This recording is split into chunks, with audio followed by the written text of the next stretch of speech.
আবু সাঈদের কথা মনে পড়ছে আমাদের, যে আবু সাঈদের ছবি বাংলাদেশের প্রতিটি মানুষের মনে গেঁথে আছে, এটা কেউ ভুলতে পারবে না। কি অবিশ্বাস্য একটা সাহসী যুবক,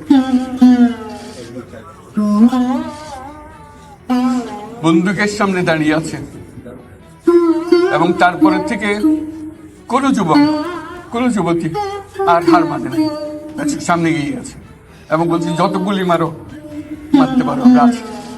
তো যার কারণে সারা বাংলাদেশ জুড়ে এই আন্দোলন ছড়িয়ে গেছে, এবং যার কারণে বাংলাদেশ এই দ্বিতীয়বার স্বাধীনতা অর্জন করলো। এই স্বাধীনতাটা আমাদেরকে রক্ষা করতেই হবে, শুধু রক্ষা করা নয়, এই স্বাধীনতার সুফল প্রতিটি মানুষের ঘরে পৌঁছাতে হবে, তা না হলে এই স্বাধীনতার কোনো দাম নেই।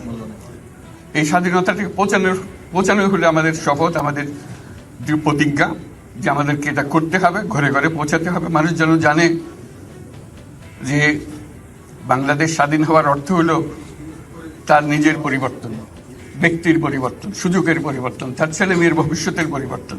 এটা যেন প্রত্যেকে বুঝে নেয়, এবং আজকের তরুণ সমাজকে বোঝানো যে এই দেশ এটা তোমাদের হাতে, তোমরা এটাকে তোমাদের মনের মতো করে গড়ে তুলবে।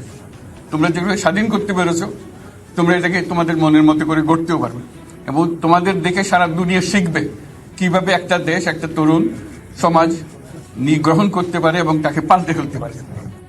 তাদেরকে আমি বারে বারে এমনি উপদেশ দিই যে পুরনোদের বাদ দাও, তাদের এই পুরনো চিন্তা দিয়ে এটার মুক্তি আমাদের হবে না, করি সারা দুনিয়ার মধ্যে এটা হবে না। এটা শুধু বাংলাদেশের কথা না, সারা দুনিয়াকে জুড়ে কথা বলছি। তোমাদের মধ্যে যে শক্তি আছে, যে ক্রিয়েটিভিটি আছে, সৃজনশীলতা আছে, সেই সৃজনশীলতাকেও কাজে লাগাতে হবে। এটা শুধু বই খাতাতে লেখার জিনিস না, এটাকে প্রকাশ করার জিনিস, স্থাপন করার জিনিস, সেটা করা। এটা আমরা এই আজকে আমাদের পুরো কাজটা হলো, দায়িত্বটা হলো, তারা যেটা অর্জন করে নিয়ে এসছে, এখন তাদেরকে দিয়ে এটাকে করিয়ে দেওয়া, আমাদের সমস্ত কাঠামোগুলো পরিষ্কার করে দেওয়া। সরকার বলে একটা জিনিস আছে, কিন্তু মানুষের কোনো আস্থা নেই। মানুষ মনে করে সরকার একটা দমন পীড়নের একটা যন্ত্র, যেখানে পায়, যেখানে সুযোগ পায় তার একটা কষ্ট দেওয়া, তার থেকে নিংড়ে দেওয়া, যে সকল স্তরে। এটা হলো তার থেকে কেমন ভাবে সামাল দিতে হবে তাকে, একটা ভয়ের একটা জিনিস, তাকে সামাল দিয়ে চলা। এটা হলো সরকার। এটা সরকার হতে পারে না। সরকারকে দেখে মানুষের বুক ফুলে উঠবে যে আমাকে সাহায্য করবে, আমাকে রক্ষা করবে, আমার সরকার আমার জন্য দাঁড়াবে। সরকার তার জন্য দাঁড়ায় না করে সময়।